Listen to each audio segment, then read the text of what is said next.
Bir tek bu milletin milliyetçisi değil. Halt ettin Erdoğan. Yine çaktın Erdoğan.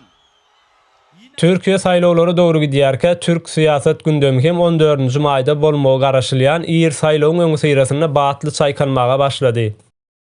Bu saýlawda garşydaş partiýalarynyň öňünde 60 göterimlik Erdoğan ykdydarlygyna garşy. Emma şol bir wagtyň özünde öz aralaryna da ideologiýa taýdan tapawutlyklar görkezýän insanlary bir araya getirip ortağa çykaryljak bir dalaşgara ses bermekliklerini mümkin kılmak wezipesi durýar.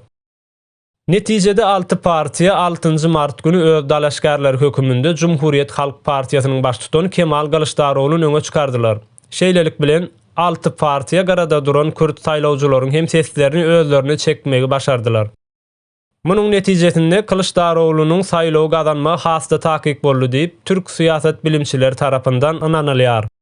Garşydaş partiýalaryň bu strategiýasy öňden bäri güýçden gaçyp gelýän 20 ýyllyk AK partiýa ykdydarlygynyň garşysynda soň derece tutan ýerli bolandygyny aýtmak ýalňyş bolmaz. Muňa garamazdan Erdoğan hökümetiniň aňsatlyk bilen häkimiýeti tawşyrjakdygy barada köp adamlaryň şüpheleri hem ýok däl.